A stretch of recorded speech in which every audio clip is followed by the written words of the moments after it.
From Vermont Digger, I'm Mike Doherty. This is The Deeper Dig. I'm very, very excited to welcome you all today. In the spring of 2015, it was May actually, when they held this press conference. I remember it was a really bright, sunny day. After a long winter, there was grass. For the groundbreaking for ANC Bio Vermont. Bill Stanger was there with Ariel Quiros and with a number of individuals who were involved with a company called NNE Pharma. Bill Kelly was there, who was counsel for Quiros. Our editor, Ann Galloway, covered this event just after publishing an expose on the project these developers were promoting. And there were very few state officials present. I remember being kind of shocked that Governor Shumlin wasn't there, that Senator Patrick Leahy hadn't sent anyone. You might notice that the local representatives and senators and our governor are not here today. And the reason I was surprised by that was because in the past, events that were associated with the EB5 program at Jay Peak typically meant a lot of state presence. Did you have suspicions of why they weren't there that day? Yes. They said they were too busy. You know, it happened to take place at the end of the legislative session that year. They're under the Golden Dome, focused, I suspect, on taxes and cutting them. At least I hope that's what they're doing. The Secretary of the Agency of Commerce, Pat Moulton, wasn't there. Susan Donegan from the Department of Financial Regulation wasn't there. And I think there was a sense that state officials were trying to distance themselves from Bill Stanger and Ariel Quiros. Why? Well, because it seemed pretty obvious from my research at that point that the project was completely fraudulent. They were talking about stem cell research. They were going to manufacture artificial organs. We're very proud of the medical devices we'll be creating. Very proud of the stem cell technologies that are going to be developed and distributed. They were going to have white rooms, clean rooms available for labs and so on. So we have 3 distinctive business lines, all of which are going to be successful. And in my research, I found that they hadn't obtained the patents and FDA approval they needed for all of these potential activities at the biomedical facility. So it just never seemed plausible to me. And there was a lot of self-dealing involved. They had decided to take $50 million in investor funds right away to pay off distribution rights and technology rights to ANC Bio Korea, which was a fraudulent project in South Korea that Alex Choi, who is a distant relative of Quiros' wife, and the Korean government had gone after him, and I had reported some of that in the original story in 2015. And so you've reported this stuff already, but you're there at this press conference, just covering it, taking pictures, taking notes. Did you have any interaction with the people about what you knew and what was out in the open? Well, I asked lots of questions. And I kind of, they seemed embarrassed and didn't have good answers for some of the things I asked. But I remember the sense of like heightened anticipation because I honestly wasn't sure. It kind of shocked me they were having the press conference. And to me, it seemed like emblematic of their hubris around ANC Bio. And Mr. Quiros, would you please stand, sir? Am I pronouncing your last name correctly? Quiros. Mr. Quiros, okay.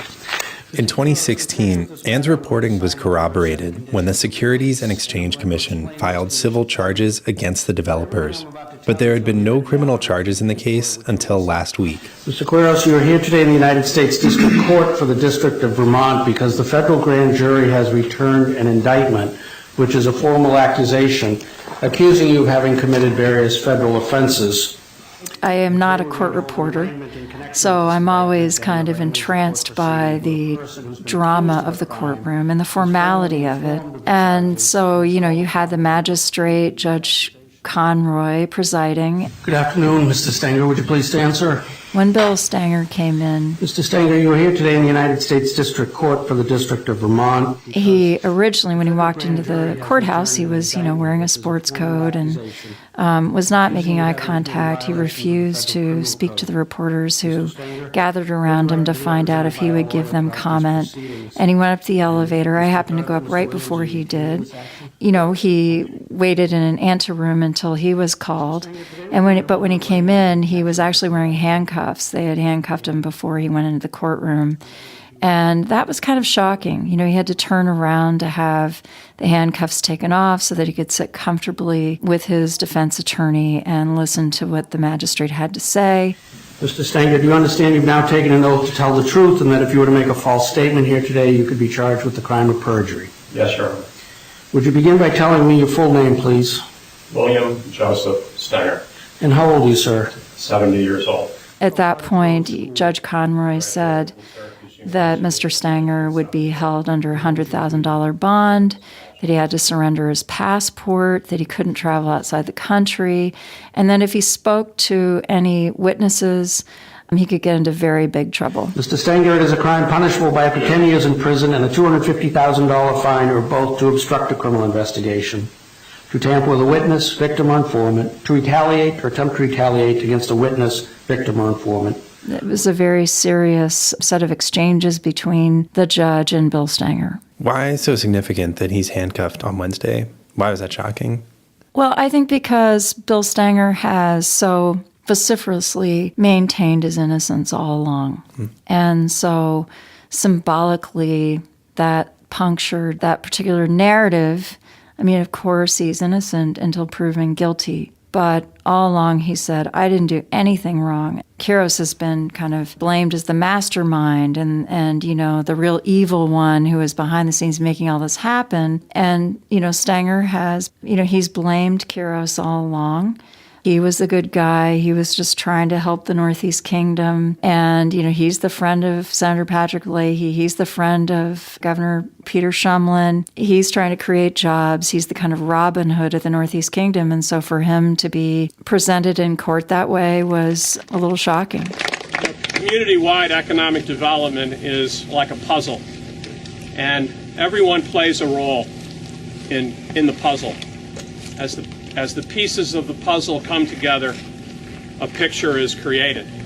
To give you an idea of how kind of legendary Bill Stanger is in the Northeast Kingdom, for years on the town office's door in Newport, they had a "Thank you, Bill Stanger" sign. He was lauded by people in the Northeast Kingdom, and he won the, Man of the Year award in 2011 from the Vermont Chamber of Commerce. He was thought of as a real hero in the state. And consequently, his appearance in court last week was a real shock.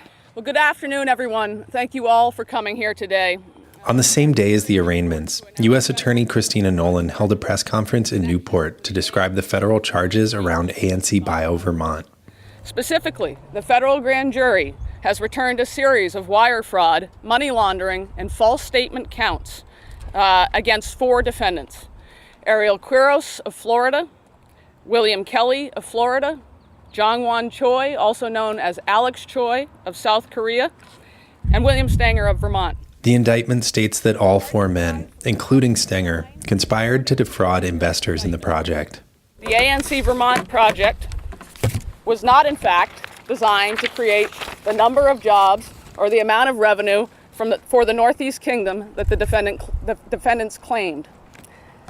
Rather, the project was designed to siphon millions of dollars to the control of Quiros and Choi, who were secretly business partners and in charge of the project. One of the most interesting facts that came out of it that I was not able to key into at the time in 2015 was that they had a meeting in Korea in which they decided how to divvy up the money that they were going to get from those technology and distribution rights I was telling you about.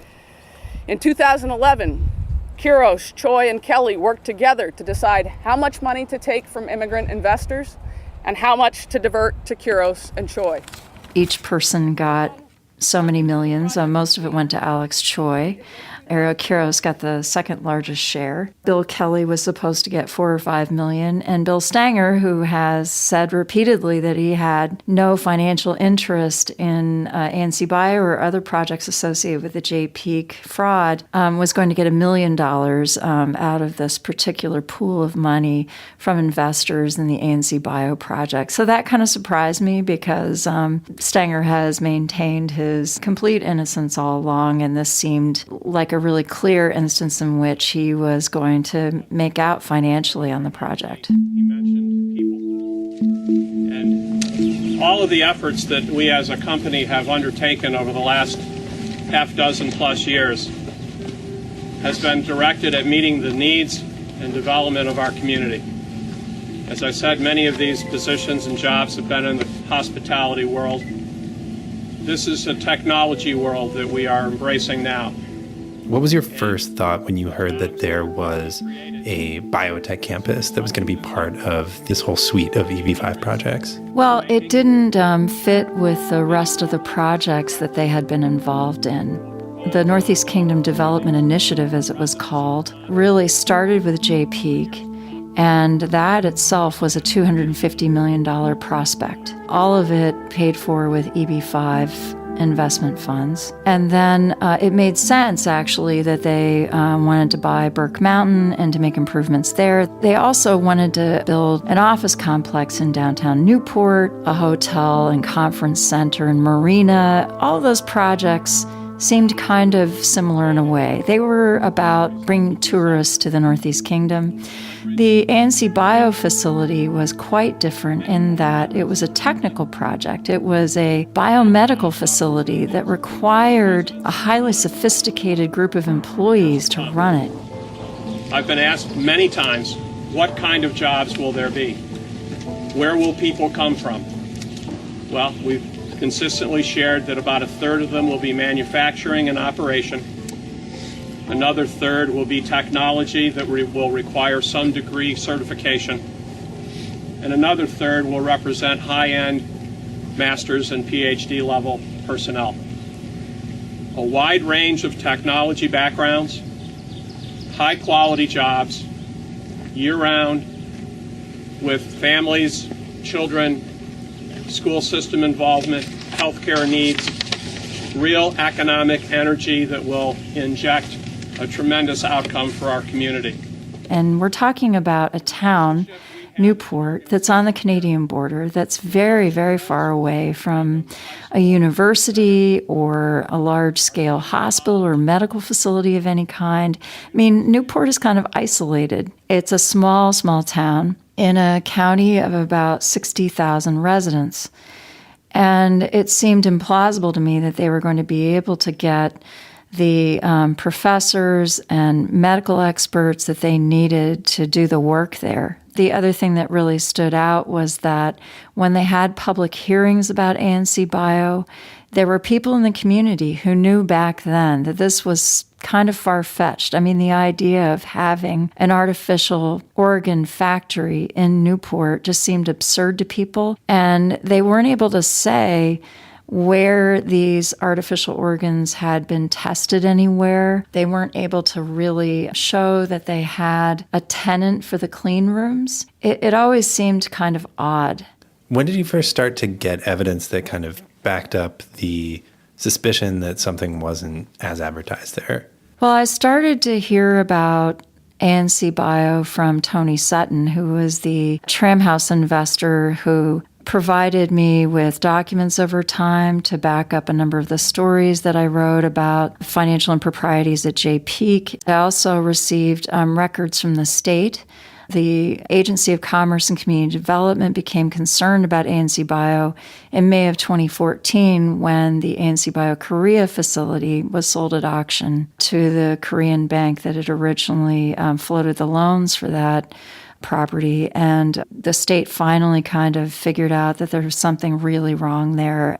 About 8 or 9 months later, they provided me with records that showed that they were asking some tough questions about what was happening there. Unbeknownst to me, though, until I received those documents. I had no idea that the state had suspended the memorandum of understanding that allowed the developers to go out and solicit new investors. I didn't know about that suspension in 2014 until I wrote a story about ANC Bio in March of 2015. A few weeks later, Governor Peter Shumlin told Susan Donegan, the head of the Department of Financial Regulation, that she needed to partially approve the ANC Bio project. So they allowed the developers to go ahead and solicit more investors at that point, which I always thought was really strange. ANC Bio Vermont is the first of the Northeast Kingdom economic development initiatives to be launched. All in all, 220 investors will be welcomed to the ANC Bio Vermont EB5 project. Bill Stenger was traveling all over the world right up until the end of March 2016, 2 weeks before the SEC brought charges. He was in Johannesburg trying to pitch the ANC Bio project to investors there. And there were a few people that signed up, and they got caught in the fraud. In December 2016, Anne traveled to South Korea to look into Alex Choi's operation there. I wanted to see whether there was any activity at the factory in Pyeongtaek. It's a, kind of steel and glass, stone structure. It looks like something you'd see in any office park in America. There was a big parking lot next to it. I had a translator with me, and we went to interview the real estate firm that was involved in leasing the property at one point. And the couple at the real estate firm said, well, it never seemed like there was any activity at the factory. The parking lot was empty. There weren't any really employees there. We always thought it was kind of dubious, And I went to the factory and I interviewed someone who was there, and there were some kind of leftovers from the original facility. It turns out that Alex Choi never really intended to fulfill his promises to foreign investors in Korea. ANC Bio will make endless progress with lofty missions of a biomedical company. We, ANC Bio, will make your dream come true. There was an office in Seoul that I went to visit, and that was even stranger than the factory. There was still a lot of ANC Bio paraphernalia and kind of signage on the building, but that was even emptier than the facility in Pyeongtaek. Did you see kind of what you had hoped to see there? Like, did you get the information you were hoping to get by traveling across the world? I did. I had an opportunity to work with a young man who had done quite a bit of research into the business files that were in the prosecutor's office there in Korea. And so he was able to help me understand the complexity of the businesses that Alex Choi owned and how they related to ANC Bio Korea. And basically it was a shell game similar to some of the companies that Ariel Quiros had with J. Peak. Alex Choi had 4 or 5 different companies that he was moving money around in. And, there were weird buyouts, weird acquisitions, weird transfers of funds. And in the end, according to the indictment, Alex Choi ended up spending some time in jail. It was hard for me to tell at the time. He's at large now. No one knows where he is. That's why he wasn't in Burlington last week for the indictment. The second charges Quiros, Choi, and Kelly with concealing the fact that Choi was being investigated and prosecuted in Korea for how he ran ANC Korea, including the fact that Choi was in jail for parts of 2013 in Korea and for most of 2014 in Korea. And it was interesting, too, in the indictment to see that basically they characterize the ANC Bio Vermont project as, I think she called it a carbon copy of the Korea project, too. The implication being that the Vermont project was just as fraudulent as everything you just described. Yeah, that's right. Not to mention the fact that in order to make it work in Vermont, they would have had to have made significant design changes. And in the indictment, she explains that those design changes were never made. So they didn't even update the drawings for the Vermont project. And this was early on. This was in 2012, 2013, when they knew they were going to have to really adapt the facility for the Vermont climate and so on. And beyond that specific new information, what's the broader significance of there being criminal charges in this case at all? Well, I long wondered whether or not criminal charges would be brought, and in other EB-5 cases around the country, that has been part of what happens when EB-5 fraud charges by the SEC are brought in a civil suit. That's usually quickly followed by criminal charges. For example, in a case involving a proposed Chicago Convention Center, the developer in that project was first charged by the SEC, and pretty soon after, within 18 months, he was criminally charged, and he was sentenced a few years after that for some time in jail.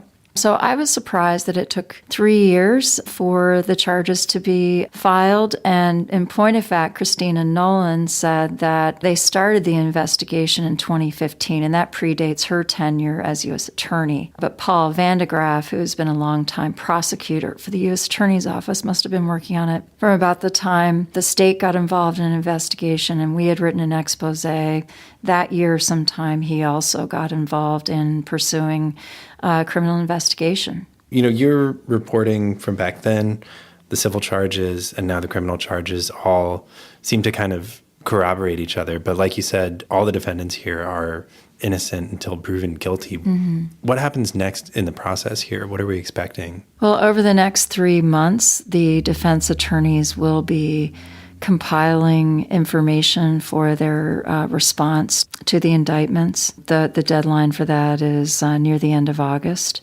And then at that point, I think we'll have a better idea of what happens with the cases going forward. I mean, it's possible that the defendants could attempt to settle in the meantime with prosecutors, or they may go to trial. Aerokiros' attorney, Seth Levine, has said, look, we're going to do everything we can to protect our client. And if that means essentially releasing records that could be completely exculpatory, that could have a real bearing on how this case proceeds. And he made thinly veiled references to the arguments that Melissa Visconti, Kiros' attorney, had made in civil court regarding the state's quote-unquote unclean hands, in which she argued that state officials should have known what was going on with the Jay Peak projects early on, and they essentially allowed Aerokiros to commit fraud and engage in a kind of cover-up.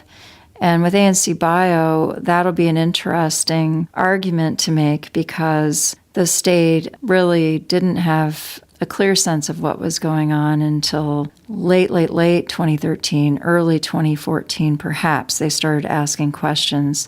That was a few months too late for Governor Peter Shumlin, who, in a video that was translated into Chinese and distributed around the world, the governor said, look, all of the projects have been audited by the state. We, back what the developers in Vermont are doing. That statement, which he claims was a mistake, really could put him in a little bit of hot water on this, and certainly puts the state in an uncomfortable position. Got it. Thanks, Anne. Yeah, thank you.